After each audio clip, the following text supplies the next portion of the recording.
us here with the knowledge of your will and all spiritual wisdom and understanding, that we may walk worthy in a manner, that we may walk in a manner worthy of you, fully pleasing you, bearing fruit in every good work, and increasing in the knowledge of you.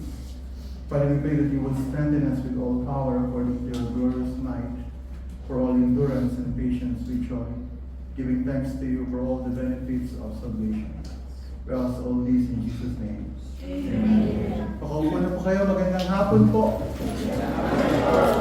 Yung lahat, salamat sa sarap na tanghalian.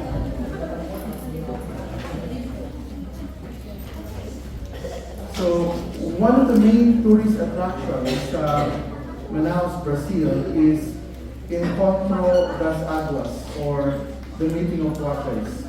Hindi pa po ako nakapunta ng Brazil, so I haven't seen it myself personally.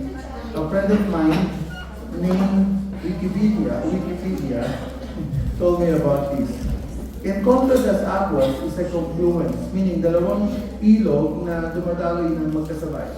Dalawang ilog na dumadaloy ng magkasabay, yung maitim na tubig na ilog ng Rio Negro at yung pale sandy colored o white water of Amazon River. Sa loob ng 6 na kilometro, ang dalawang ilog na ito ay dumadaloy ng magkasabay na hindi naghahalo ang kanilang mga tubig. So, sabay, hindi naghahalo ang tubig. So, paano nangyari ang nakamamang bagay nito? Ito po ay dahil sa pagkakaiba ng temperature, ng bilis ng daloy ng tubig, at number of dissolved sediments ng magkaibang ilog, at dahil dito, hindi sila naghahalo. So may mga bagay po na talaga dahil sa kanilang nature o likas ay hindi talaga maghahalo. Gaya ng kantang pinasikat ni Tita Shawi Cuneta noong 80s na tubig at tamis. Either man sa init, di rin tatamis. So, ang isang buhay na binago ni Kristo ay hindi maaaring makihalo sa sanlibutan na parang walang pagkakaiba. The new life that we have in Jesus should be lived differently from the world. Although we are in the world, we are not of the world.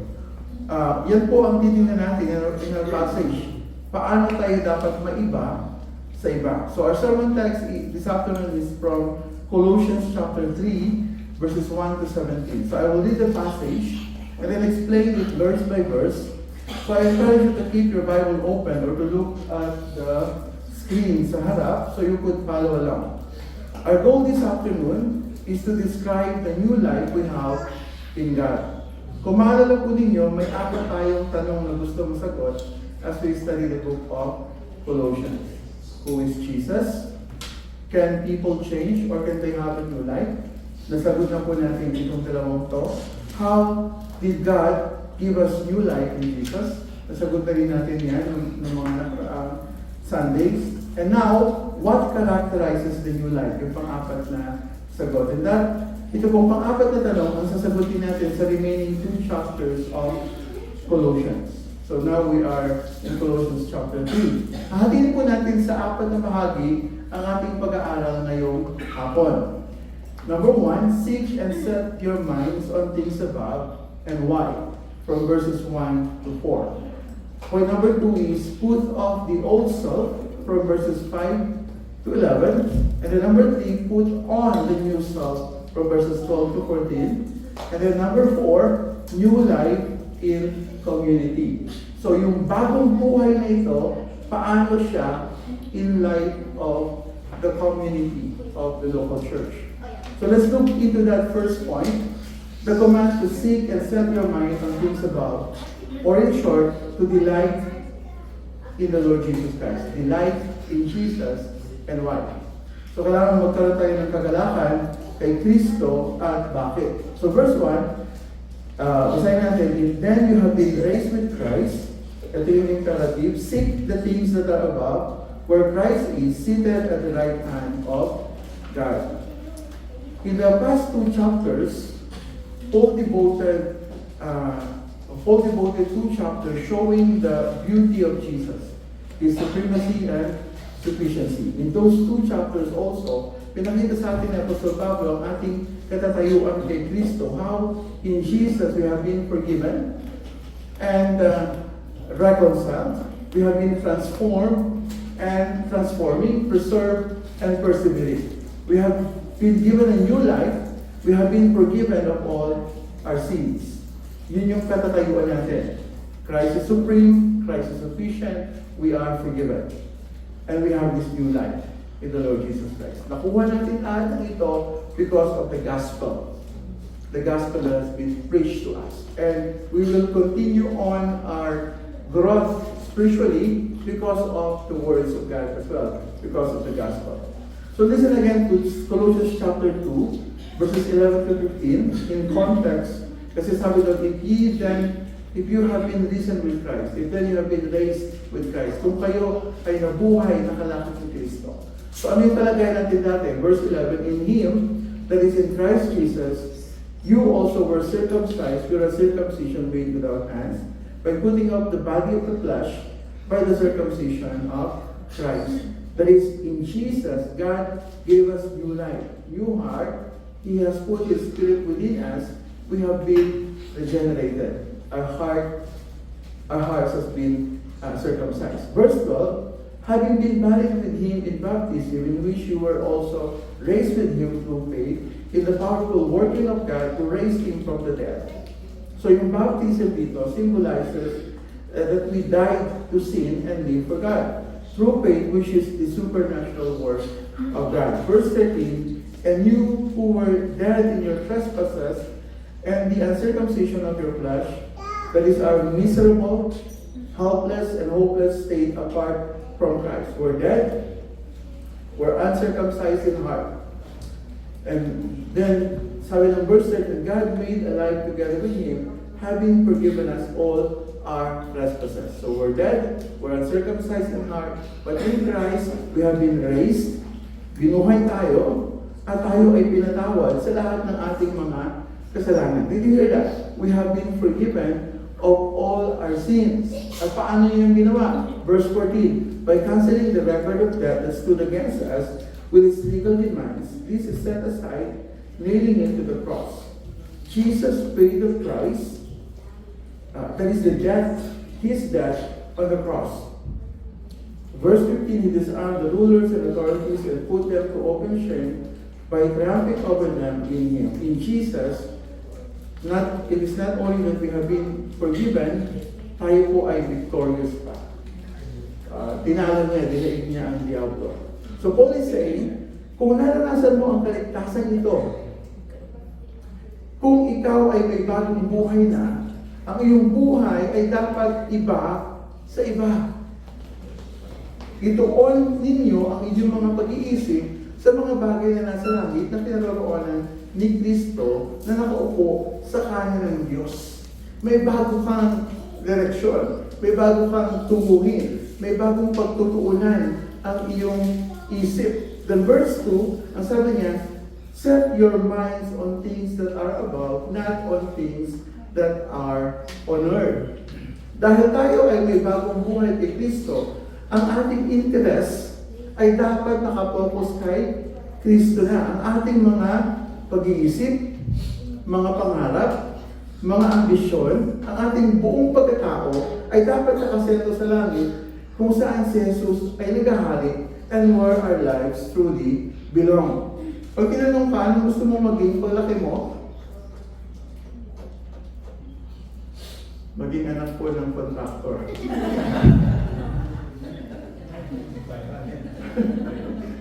Set your minds. Ang tense po ng verb ay continuous, ongoing, there is a continuous, ongoing effort that is required. Literally, ang ibig sabihin, keep on setting your minds or your hearts. Keep on setting your minds and heart. For such focus does not come automatically. Hindi ka magigising isang umaga na ang buong pag-iisip mo ay nakatuon sa langit. You have to work on it. Dapat palagi po natin tinatanong ang ating sarili kung ang ating mga pangarap, gusto at pamumuhay ay consistent sa nais ng Diyos sa atin. Palagi pa natin hinahanap ang mga bagay na makalangit, ang ating tubang joy. and satisfaction and contentment and identity. I say Christ. Is God's opinion of our lives the only thing that matters? Ulit ko yan, ang opinion lang ba ng Diyos ang natatanging mahalaga? When you make decisions, when you think of something, when you plan of something, kaninong opinion ang mahalaga? Kaninong opinion ang considerations? Sino ang gusto mong bigyang lugod? Ang Diyos ba? Is God's opinion of our lives the only thing that matters? Is God's fatherly approval means everything? And the loss of it is the greatest of all griefs. Nalulungkot ka ba kapag ka hindi mo nabibigyan lubod ang Diyos? Bakit mo ginagawa ang mga ginagawa mo? Bakit ka nandito ngayon? Nung huling bakasyon po namin, nakadaan kami ng Hong Kong na family. So, napunta kami sa Central Station sa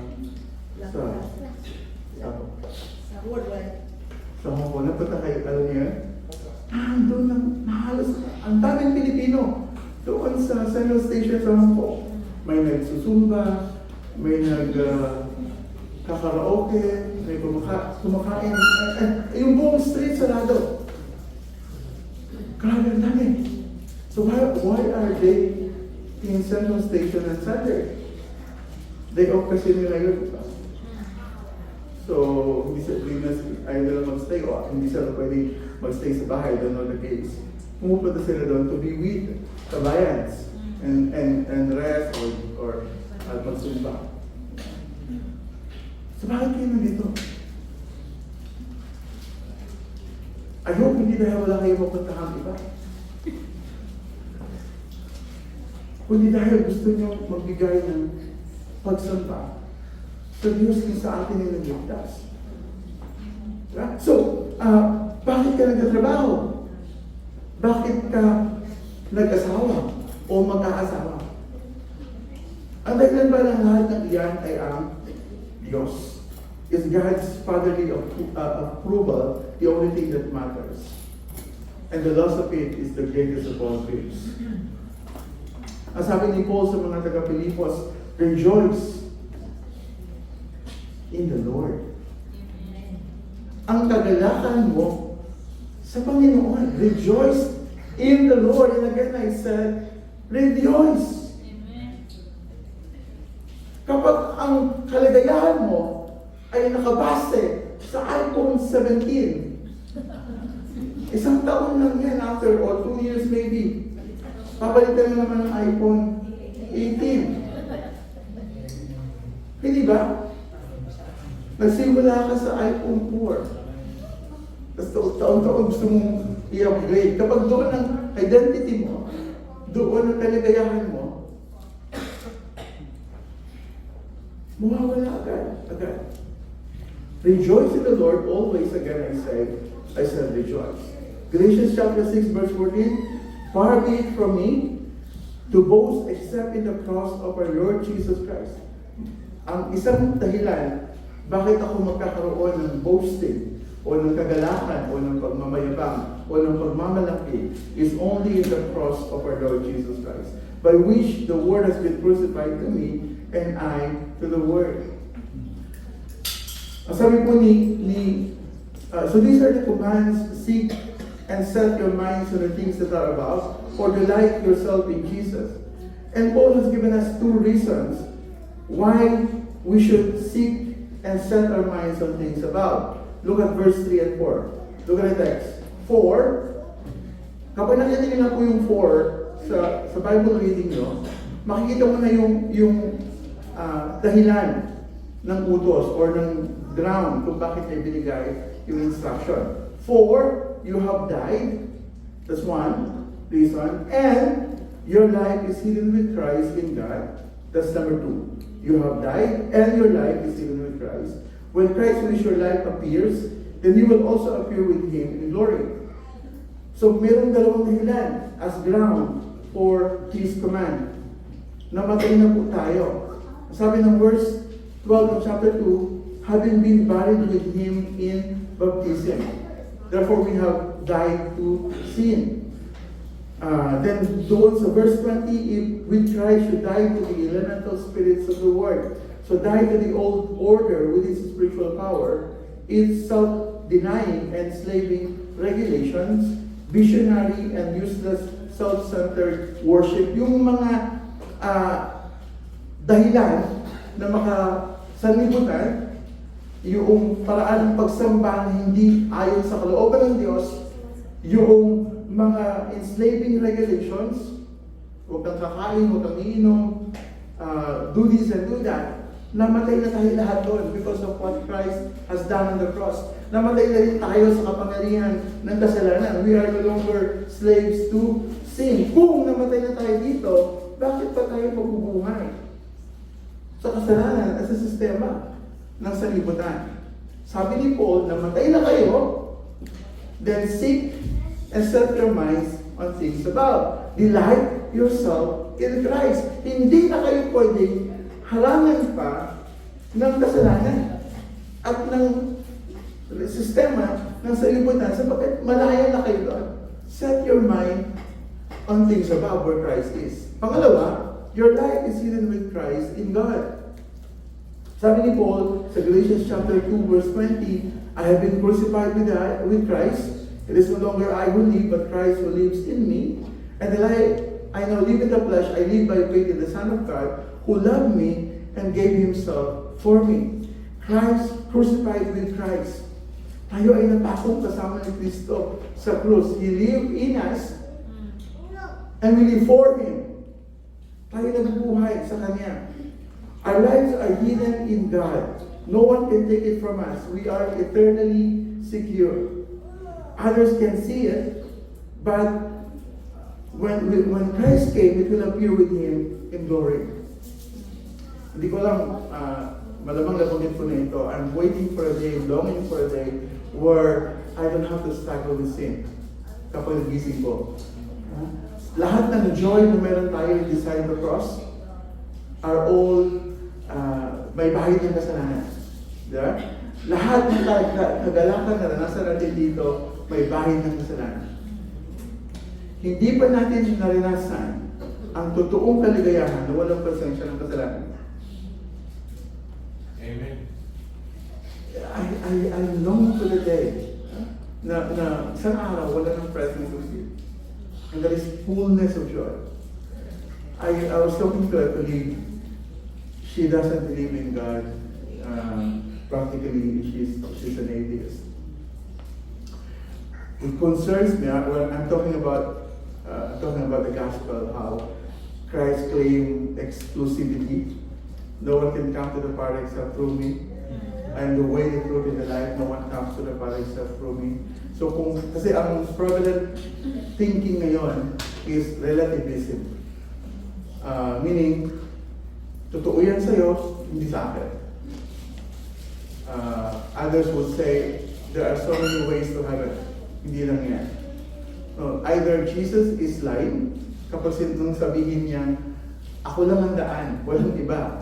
There is no, or the apostles are lying when they said, walang ibang pangalang ibinigay sa silong ng langit na sukat ikaligtas ng tao, liban kay Kristo. Either Jesus is lying, the apostles are lying, or we're wrong. Or the thinking of relativism is wrong. And you know what? She said, hindi siya natatakot papunta ng impyerno. Kasi even langit, sabi niya, would be torture. Kasi forever. We'll be in heaven forever. Sabi ko, torture yan kung walang joy.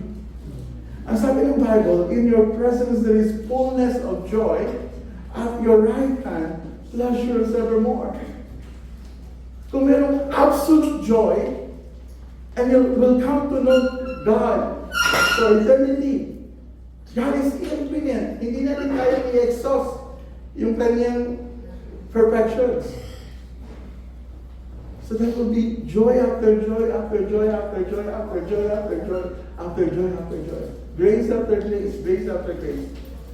Sabi ni John sa 1 John 3, see what kind of love the Father has given to us that we should be called children of God, and so we are. The reason why the world does not know us is that he did not know him. Beloved, we are God's children now, and what we will be has not yet appeared. But we know that when he appears, we shall be like him, because we shall see him as he is. Hindi pa natin alam kung magiging ano tayo. One thing is sure, certain for now, we are God's children. What we will be, we don't know yet. But we will see him as he is. And we will be like him. Kaya sabi niya sa verse 3, and everyone who thus hopes in him purifies himself as he is pure. Since we have this hope, we are to purify ourselves as he is pure. Which leads us to our second point. Doon sa verse 5, put off the old self. Kubalin ninyo yung mga dating pagkatao. Verse 5, put to death therefore what is earthly in you, sexual immorality, impurity, passion, evil desire, and covetousness, which is idolatry. So since we are to seek the heavenly and to set our minds on the heavenly, we must put to death the earthly in us.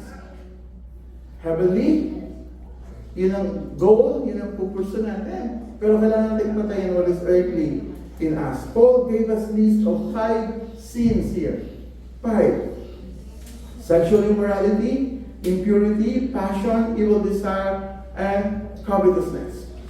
Sexual immorality, that is any illicit or unlawful sexual behavior. Ito yung pinaka-visible form of moral decay. May narinig ako tanong during my law class, can 2 married persons have sexual relations? Can 2 married persons have sexual relations? Tricky, ba? Yung daw bang dalawang kasal ay pwedeng magkaroon ng relasyong sexual? Hindi. Kailangan sila ay kasal sa isa't isa. Hindi po kasal, kailangan they are married to one another. So only those persons who are married to each other can have sexual relations. Unfortunately, ang ating kultura, even sa Pilipinas, ay masyado na nadodominahan ng fornication. Di ba mayroong ako nagbasa, I don't know how true it is, na pansamantalang ititigil ng Kuwait. Kuwait ba? Bahrain. Dahil sa case ng HIV sa Pilipinas.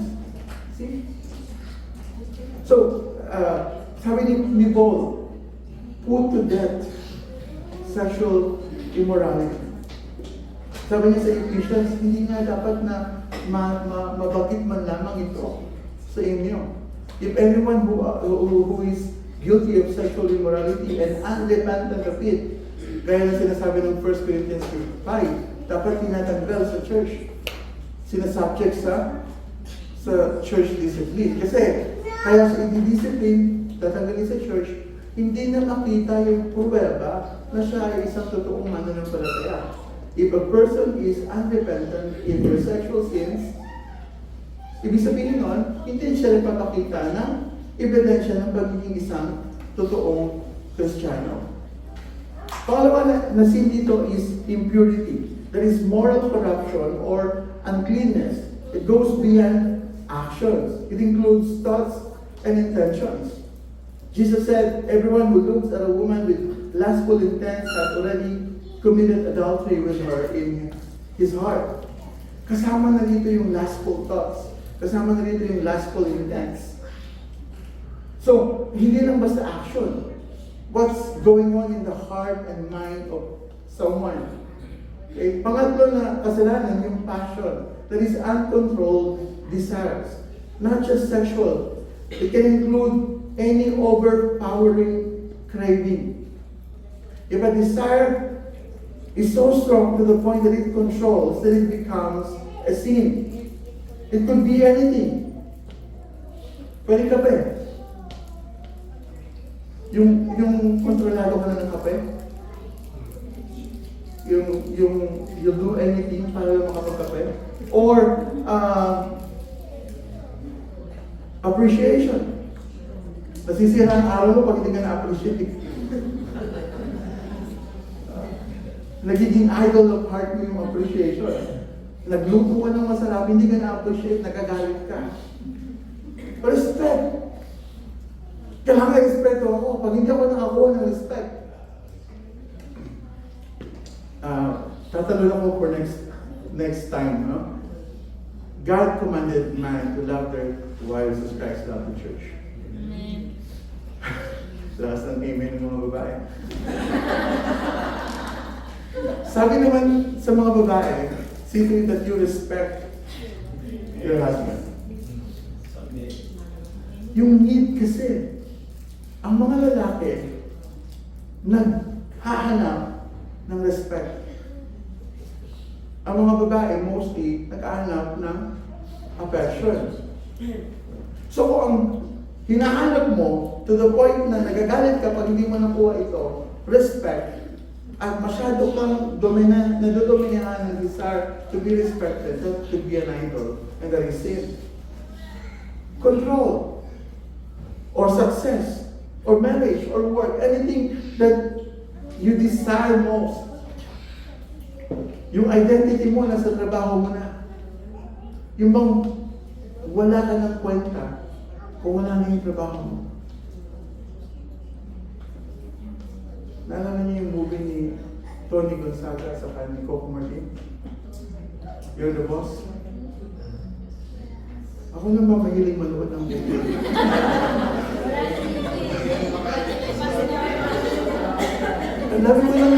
Ang dami ko ng movie binanggit, parang ako lang ang nanonood.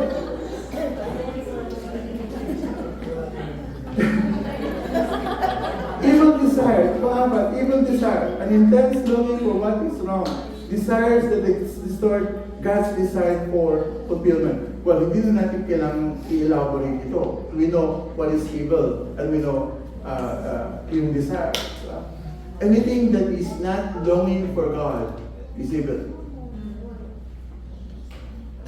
If you are not mindful of God's will and God's glory, kung hindi ka iintindi kung ano ang makakalugod sa Diyos,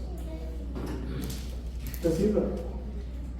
And then number 5, covetousness, which is an excessive desire for more, especially material things. It was called idolatry because it replaces God with possession.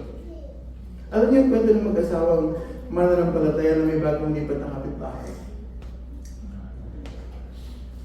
Marating na bagong lipat, may tak.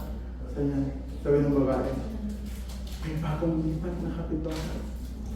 May TV bago, 65 inches. Sabi ng lalaki, Kristiyano ba? Yung rep, gagati pa. Kristiyano ba? Ang ganda ng kotse, Fortuner. Black ba yung basta niya? Kristiyano ba? And so, and then at last year, sabi ng lalaki sa asawa, Kristiyano ka ba?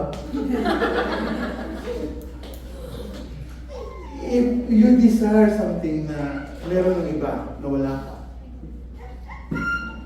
Kung pag-scroll mo ng Facebook, makita mo yung mga anak ng contractor. Tapos sabi mo, sana all. Uy, napaka-subtle nung, or napaka-simple nung sana all, di ba? Pero check our heart, baka mamaya, nagkukubet ka na. Nagdi-desire ka na ng something na hindi naman talaga para sa'yo. Tapos tinatago mo lang yung discontent mo, tinatago mo lang yung desire mo na magkaroon doon sa comedy at saka word na sana all. Sexual immorality, impurity, passion, evil, desires, covetousness. Sabi ni Paul, patayin ito.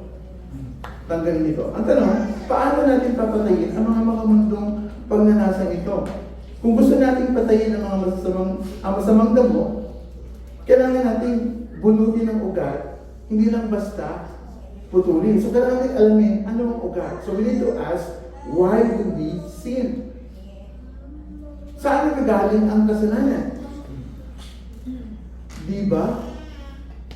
Ako'y tao lang na nadadarama at natutuksoin.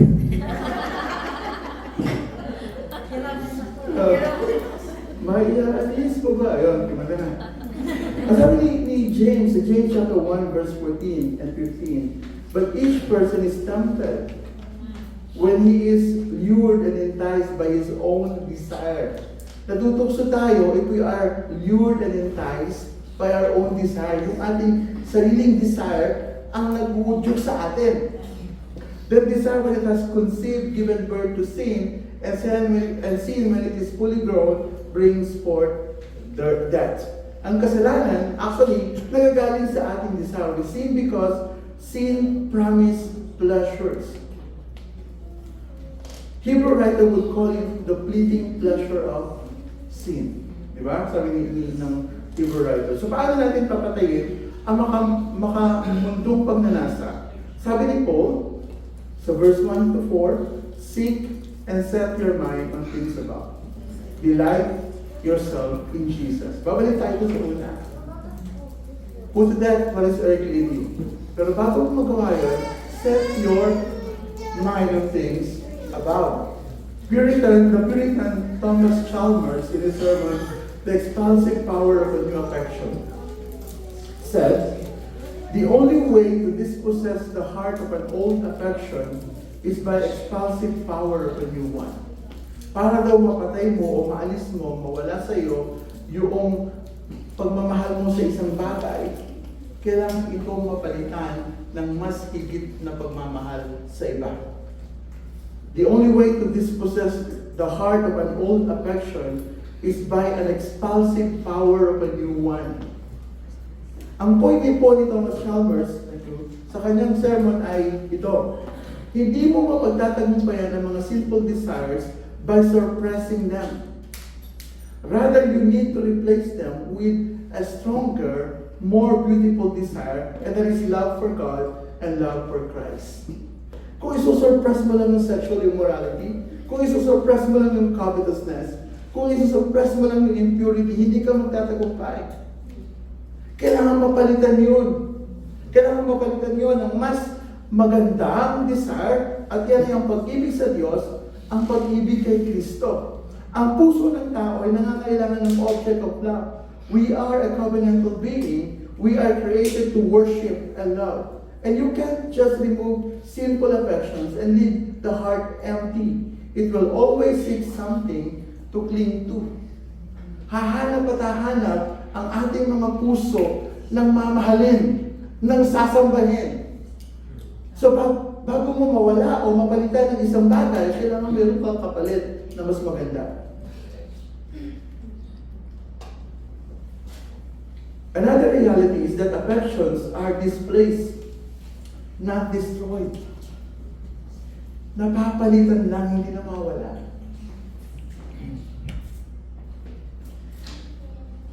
Di ba may kantang First Love? Never. Oo. Di nga. It's true. Okay, sabi natin, totoo.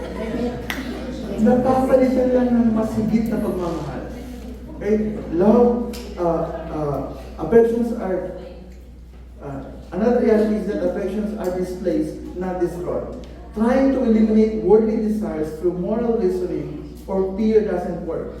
The only effective way to expel them is by introducing a more powerful affection, namely the love of Christ.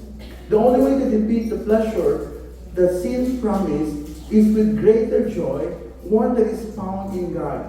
When the soul is captivated by God's beauty and grace, worldly temptations lose their grip. Yan ang gusto sabihin ni Thomas Chalmers sa kanyang preaching na ito. Kaya kailangan makita mo na ang Diyos ay mas maganda. Ang Diyos ay mas worthy ng pagmamahal at ng pagsamba. Delight yourself in the Lord and He will give you the desires of your heart. Marami sa atin ay hindi natin naiintindihan ang passage na ito. Ina-expect pa rin natin, yung desire natin, the desire natin, ibibigay ng Diyos if we delight ourselves in Him. Ang nakakalimutan natin, the moment we delight ourselves in God, our desires will change. Mababago yung desire. Kung saan ka nagiging masaya, yun na yung magiging desire mo. At kung nagiging masaya ka sa Diyos, sino na yung magiging desire mo? Ang Diyos. And then, God will give Himself more. Kasi you are delighting yourself in Him. And He will give you the desires of your heart, which is Him. Indeed, sabi ni Paul, indeed, I count everything as loss because of the surpassing worth of knowing Christ Jesus, my Lord. Nandun ka na ba? Yung handa kang i-consider ang lahat ng mga bagay as loss for the surpassing worth of knowing Christ Jesus, my Lord. For His sake, I have suffered the loss of all things and count them as rubbish in order that I may gain Christ. Yung English word dito medyo maganda-ganda pa, rubbish. Yung Greek is manure. Dung. Ayaw ko sana sabihin. Pero yun. Sino sa atin dito ang mag-iisip pangangalap ng upo?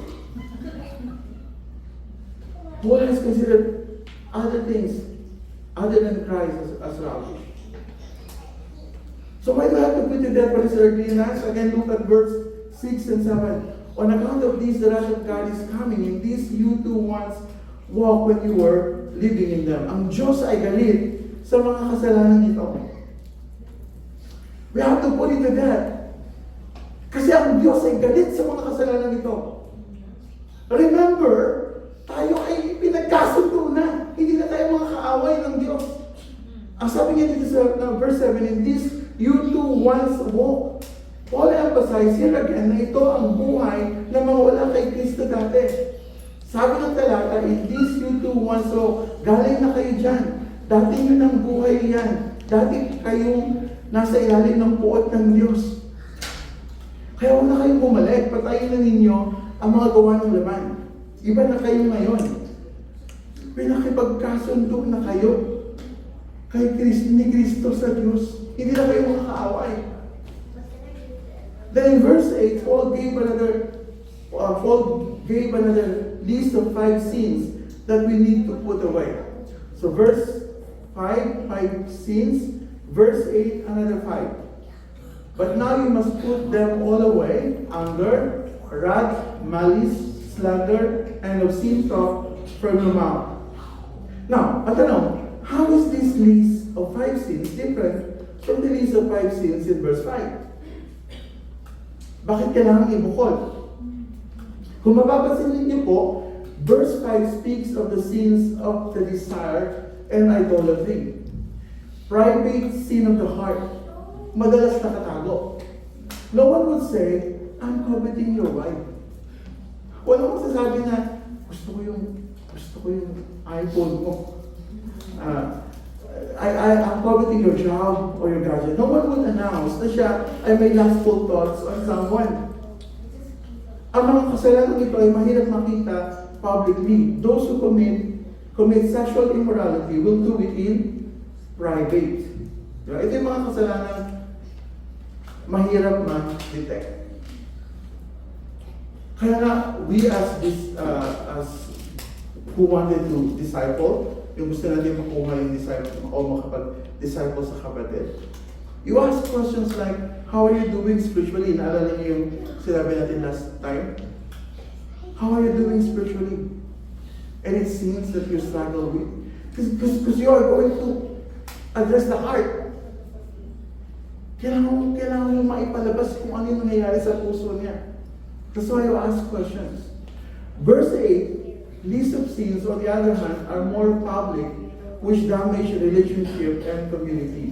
Ito yung mga klase ng kasalanan pwedeng mag-viral kasi nagawa na ng video. The sins are relational and verbal.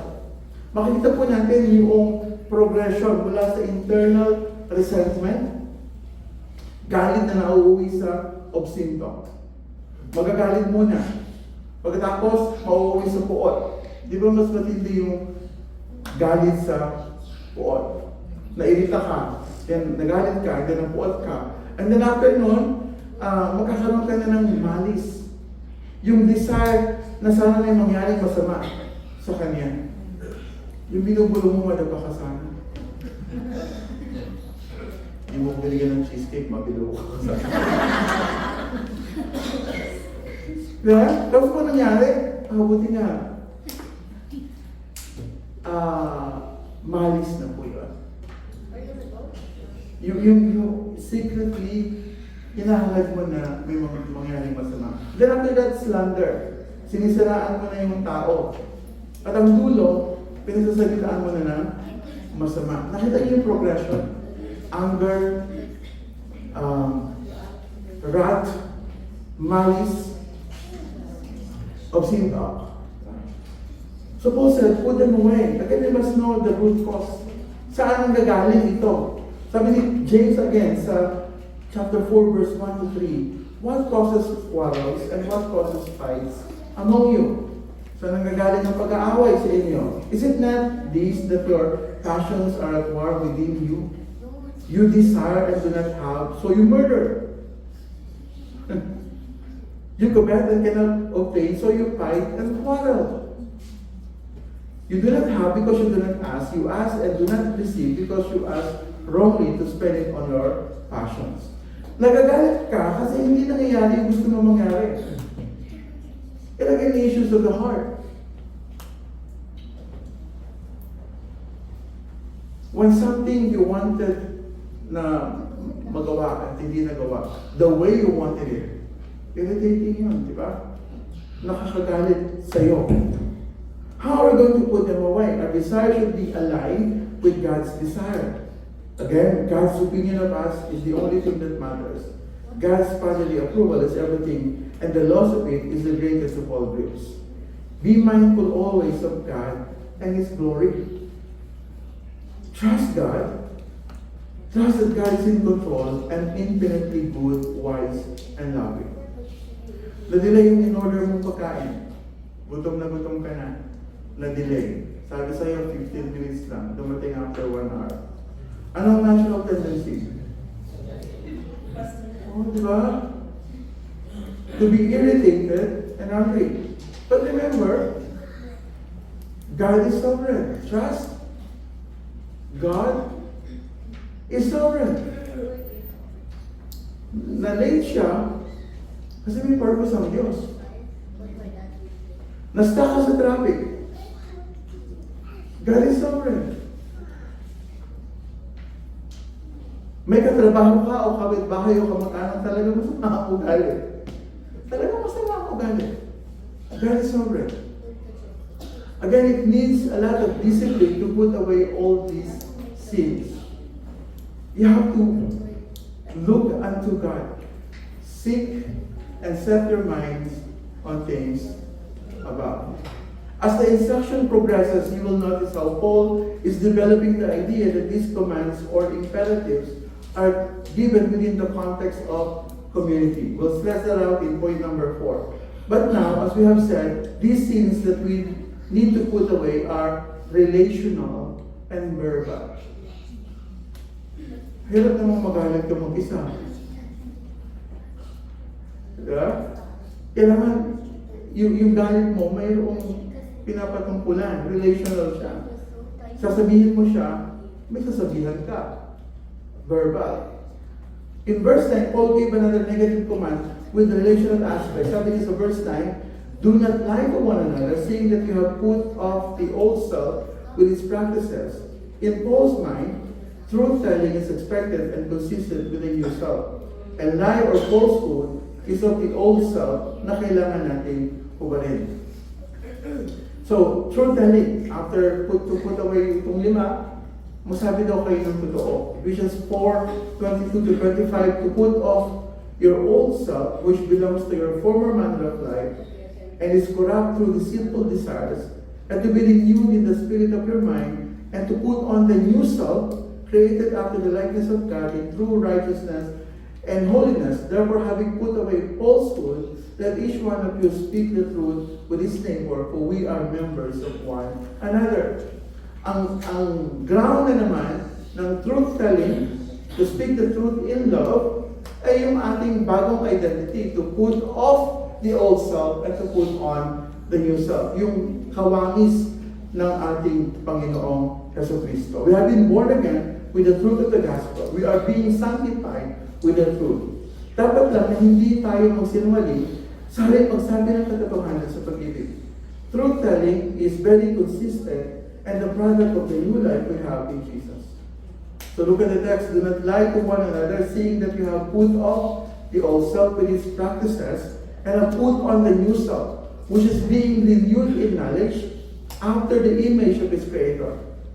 Here, there is not Greek and Jew, circumcised and uncircumcised, barbarian, Scythian, slave free, but Christ is all and in all. Notice that the new self is being renewed in knowledge after the image of His Creator. Again, our progress in holiness is directly proportional with our knowledge of God and rooted in our identity in Jesus, who is all in all.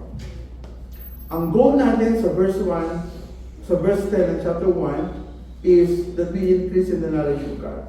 Then here, be renewed in the knowledge after the image of its Creator.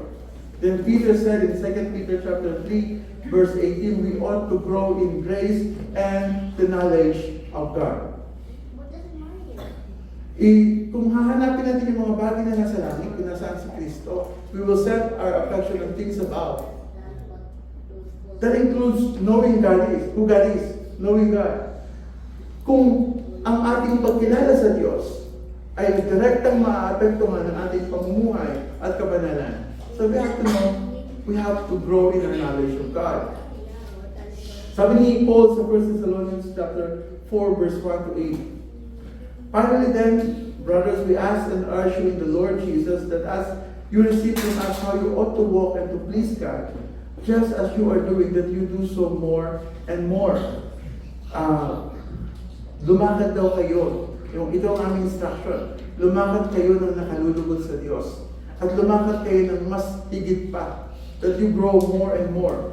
For you know what instructions we gave you through the Lord Jesus.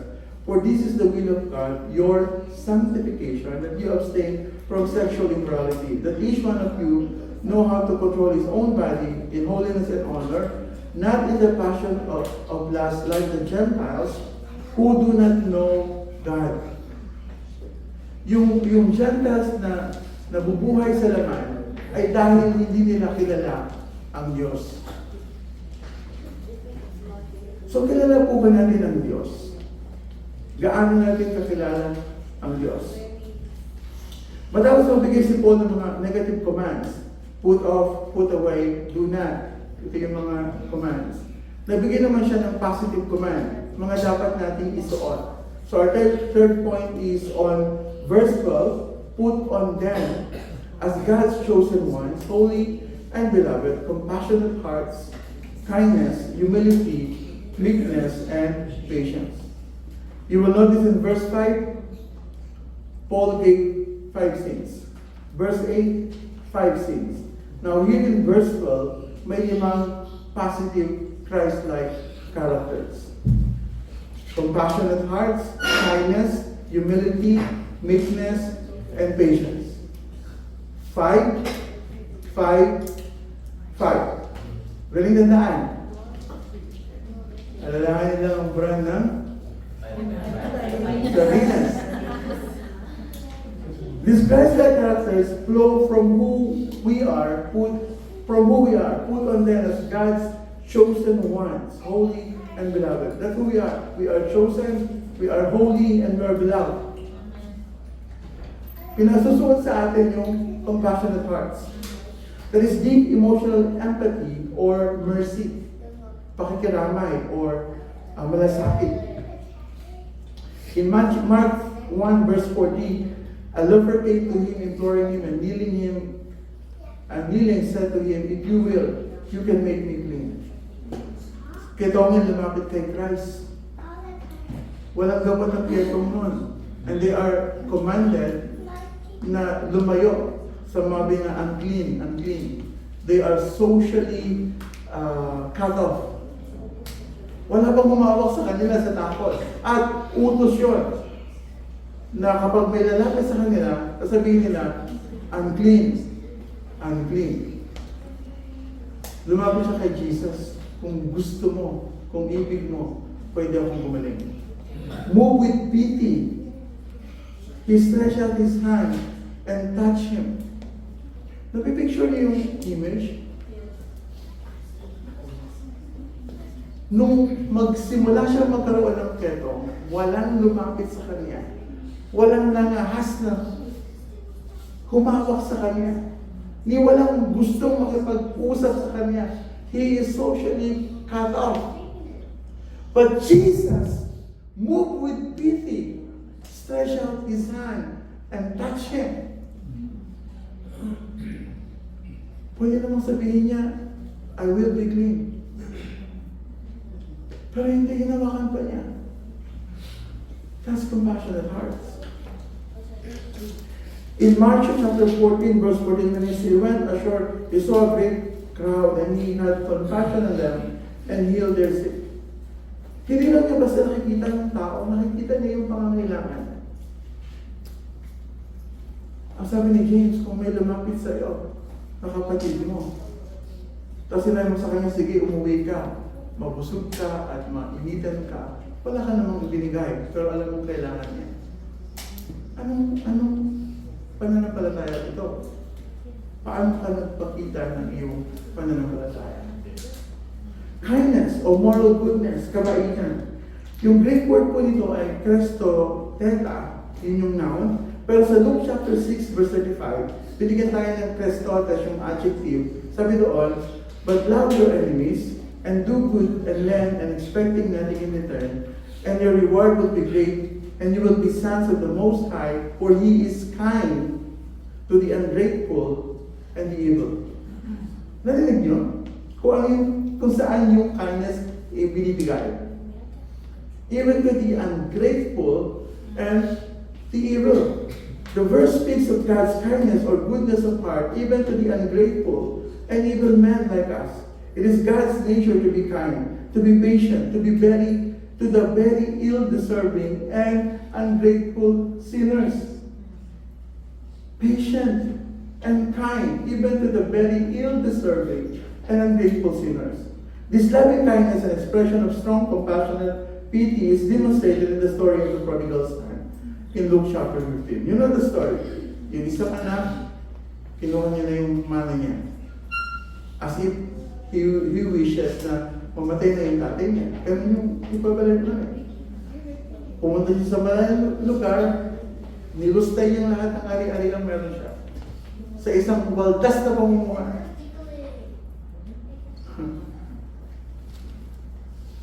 Tapos na ma-realize niya na mahirap na siya, kumakain na siya ng pagkain ng baboy. Sabi niya, yung tatay ko may mga alipin na, o may mga hired servants, pwede akong bumalik. Sabi na sa verse 15 ng passage namin dito, and he arose and came to his father, but while he was still a long way off, his father saw him and felt compassion, and ran and embraced him and kissed him. That's the heart of God. He is willing to receive sinners. He is not hesitant. He is not distant. He runs and embraces and kisses repentant sinners because he cares so deeply because of his loving kindness. It's the same kindness that we need to show others. Ito yung kindness na i-describe sa atin dito. Yung ipinapabigay sa atin dito. Are we kind even to the ill-deserving? Humility, lowliness of mind. Romans chapter 12 verse 3, I say to everyone among you not to think of himself more highly than he ought to think, but to think with sober judgment, each according to the measure of faith that God has assigned.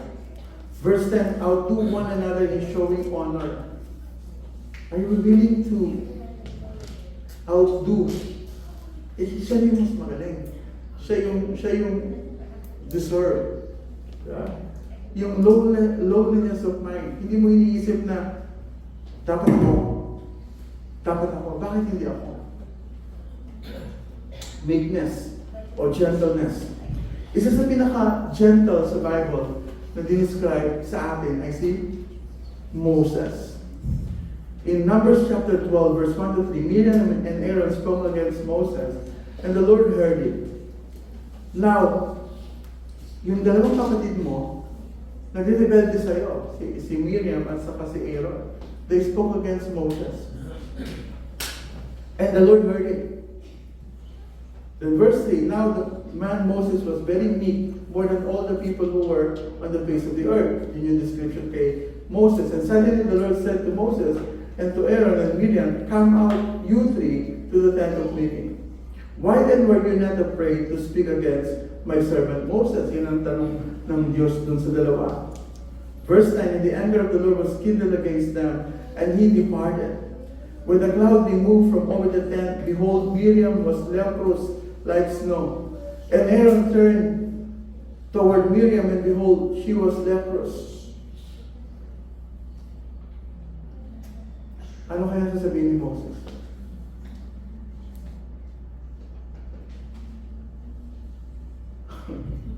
Buti nga sa'yo. Deserve. Hindi. Ang sabi niya sa verse 13, and Moses cried to the Lord, oh God, please heal her. Please. Pagalingin mo siya, Panginoong Diyos. Yun yung meek. Yun yung gentle. But we were gentle among you, sabi ni Paul. We were gentle among you like a nursing mother taking care of her own children. Being affectionately desirous of you, we were ready to share with you not only the gospel of God, but also our own selves, because you have become so dear to us. Hindi lang yung gospel ang i-share namin sa inyo.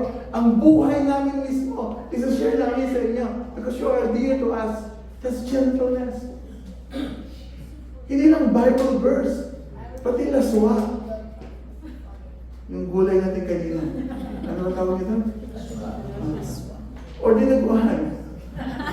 Gusto ko sana i-message ni Pastor Joseph kung kumakain kayo dito ng dinuguan. Turn out na kumakain kayo kasi may dinuguan kanina sa lunch. Sa amin sa church, yung mga kabayan, ako magsasabi na naman ako. Pakahalapan nyo na naman. Ang hinahanap nila sa akin lagi yung dinuguan. Kasi nagluluto kami ng dinuguan. E nasa Acts kayo, binawal ng mga apostles yung, di ba nung sa Acts 15, nasa Acts 15 na po kayo? Sabi doon, ang pinagtagubilin namin sa inyo, tulungan yung mahirap, tumiwas kayo sa dugo at sa mga binigti hayop. Hindi ko alam kung tanong sana anong view ninyo doon. It seems na mga New Covenant believers naman dito na hindi na tayo sakap ng tayo law. Bakit ba ka naman kasi nyo ba? So we don't only share the gospel, we don't only share the word of God, we share our own souls as well. Then patience. Panglima, patience, mapagpasensya, matiisin. Ipinakita po ni Pablo ang mga sumusunod na talata, how is patience in action? Ano ang ginagawa ng mga taong patient? Verse 13, bearing with one another, and if one has a complaint against another, forgiving each other as the Lord has forgiven you, so you also must forgive. Yung patient po na tao, sila po yung mga forbearing and forgiving. Kapag ikaw po ay mapagpasensya, hindi ka basta-basta maiinita o magagalit. Hindi ka basta-basta uhusga at magsasalita ng masama. Kapag ikaw ay mapagpatawad, hindi ka magtatanim ng galit or resentment. Again, ang motivation para maging forbearing And forgiving is what the Lord Jesus has done. Forgive as you have been forgiven. So again, since we have a new life in God, since we belong to God, chosen, holy, and beloved, we should put on compassionate heart, kindness, humility, meekness, and patience. And on top of these garments na dapat nating suotin, Paul in the next verse gave us the binding agent. Yung magtatali ng lahat ng mga Christ-like characters na ito. Ito po yung pinaka-outer garment that will hold all the other together. Sabi niya sa verse 14, and above all this, put on love, which binds everything together in perfect harmony. I wish I had time to unpack what the Bible teaches about love. But for now, let's look into these verses. 1 John 4:7, Beloved, let us love one another, for love is from God, and whoever loves has been born of God and knows God. Ang ebidensya ng isang taong ipinanak na muli ay siya ay umiibig sa Diyos at umiibig sa kapatid. If you are not loving God and the brethren, maybe you are not yet born again. Wala kang kaligtasan. Verse 13 ng chapter 13 ng verse 8 ng Romans, owe no one anything except to love each other, for the one who loves another has fulfilled the law. Yun na yung fulfillment ng buong kautusan. Ang ibigin natin ng ating mga kapatid. And verse 34 and 35 ng John 30, that we are to love one another, kasi ito yung pagkakakilanlan that we are indeed the disciples of Jesus.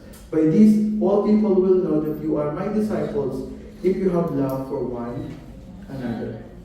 John Chrysostom, one of the most influential early church fathers, said, whatever good thing is it that you mention, if love be absent, it is nothing. It melts away. Whatever good our deeds possess will vanish completely if they lack love. So yung patience, yung compassionate heart, kindness, kung walang true love, walang true pag-ibig, it will melt away. Narinig niyo na po ba yung ang isang magulang, o nasabi niyo na po ba ito sa inyong mga anak? Nagsasakripisyo kami para sa inyo. Ang hiling lang namin ay mag-aral kayong mabuti para masuklian ang lahat ng aming mga hirap at sakripisyo. Narinig niyo na yun? O sinabi niyo na yun? Yes. O kaya naman, o the opposite, ang kapal naman ng mukha ninyo. Kapag ng lahat ng aming sakripisyo, pero ito pa ang igaganti ninyo. That is not how God deals with us. Again, that is not how God deals with us. Yung utang na loob o gratitude-based motivation could be harmful. Sabi ni John Piper dito yung debtor's ethics. Huwag na huwag ninyong ipapamukha sa inyong mga anak ang inyong mga hirap na dapat nilang suklian. Instead, show them love so that they'll be motivated by love. Hindi mo kailangan ipamukha ang mga hirap mo o i-verbalize mo pa yun. Paul said, forgive as you have been forgiven. Hindi niya sinabi, forgive because you have been forgiven. Magpatawad kayo kasi pinatawad kayo. Hindi yun ang statement. Ang sabi, magpatawad kayo kung paano kayo'y pinatawad. Toxic sa ating mga Pilipino yung culture na utang na loob eh. At ipapamukha natin sa ating mga anak. No, they should feel that we love them. Hindi mo talang i-verbalize. Kasi kahit i-verbalize mo yun, kung wala silang appreciation sa at hindi nila nararamdaman yung pag-ibig mo, hindi nila yun ma-appreciate. So, ang ating pang-apat na punto, finally, pag narinig na yung finally, malapit na. in verses 15 to 17, 15, 16, tatlong verse na lang. Paul in verses 15 to 17 has clarified that these instructions were given corporately with individual implications. Lahat po ng you, mula sa verse 1 hanggang dito, ay nasa plural form. Kaya na ang salin sa Tagalog ay ninyo or kayo. Kung babasahin ko ninyo sa Tagalog, ang you ay translated ng kayo has inyo. Plural. So, when Paul gave these instructions, he has the local church or the community in mind. Look at verse 15. And let the peace of Christ rule in your hearts, to which indeed you were called in one body, and be thankful. That the word of Christ dwell in you richly, teaching and admonishing one another in all wisdom, singing psalms and hymns and spiritual songs with thankfulness in your hearts to God. I believe ang peace na tinutukoy dito ay hindi internal calmness or katibasayan ng pag-iisip, kundi yung kapayapaan bunga ng pagkakasundo or reconciliation. Hindi na tayo magkakaalit. Tayo ay naipagkasundo na sa Diyos at sa isa't isa. Romans 5:1, since we have been justified by faith, we have peace with God through our Lord Jesus Christ. So we have been reconciled to God and to one another. Yan din ang sabi ng Ephesians chapter 2, verse 14 to 19. Basahin ko na lang yung verse 15. By abolishing the law of commandments, express its ordinances, that he might create in himself one human in place of the two, making peace. Yung Gentiles at yung Jews, dati ay, ang sabi ng mga Jews, kami lang ang saved, hindi kayo kasama sa covenants, hindi kayo kasama sa bayan ng Diyos. Pero sabi ni Christ, no, nung mamatay si Kristo, wala ng Jews and Gentiles. Christ is all in all. Isa na lang kayo, both of you have one access to God. You belong to one household. You are both citizens of heaven. Yun ang sinasabi dito. Yun ang maging guide natin. Yun ang maging rule. How are we going to treat one another? Paano mo ituturing yung isa't isa? Let the peace of Christ rule in your heart.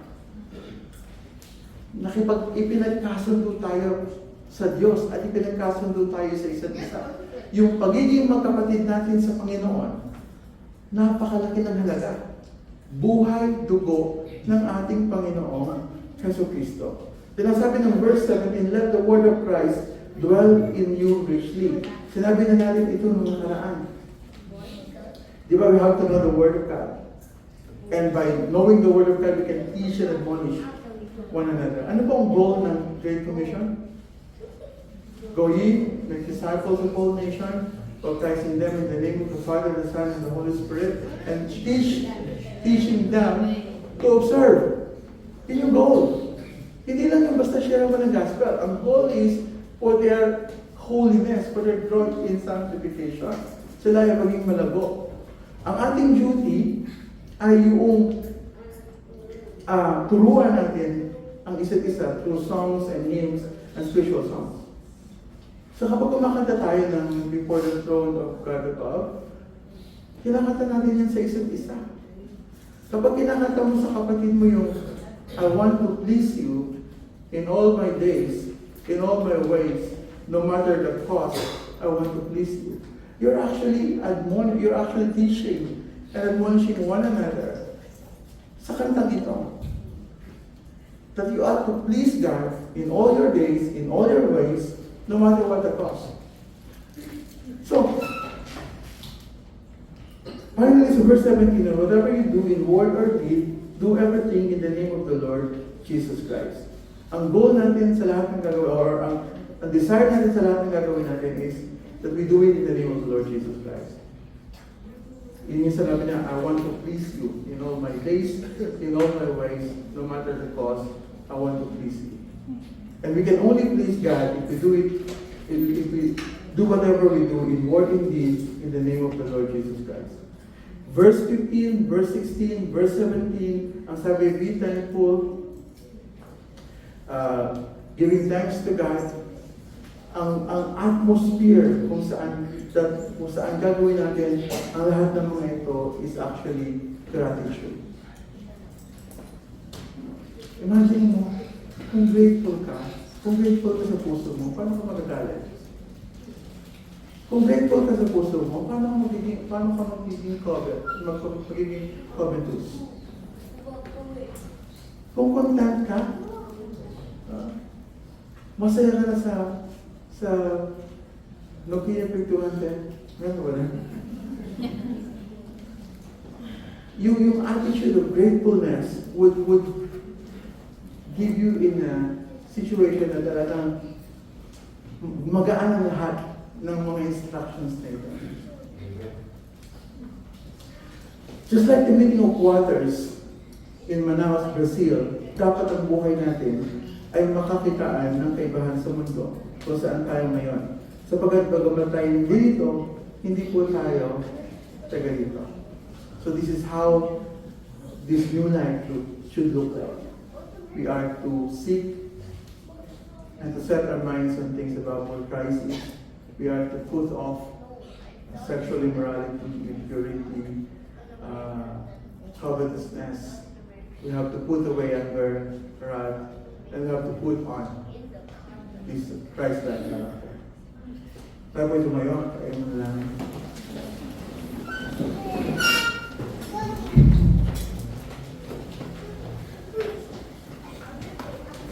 Aming Diyos at aming Ama, kami po ay lumalapit sa iyo ng awa na nawa ang mga salitang aming nabasa at napakinggan ay bumago sa aming mga buhay, maging kawanag kami ng iyong anak, aming Panginoong Jesus, maging lakas para sa aming pagharap sa linggong darating. Dalangin namin, Panginoon, na balawalhati ka namin sa lahat ng aming iniisip, sinasalita at ginagawa. At ang iglesia ito ay pagpalain mo, patuloy na lumago sa biyaya at pagkakilala sa iyo. Sa iyo po, Ama, ang lahat ng kaparihan sa tanging sa pangalan ng aming Panginoon Jesus. Amen. Now to Him who is able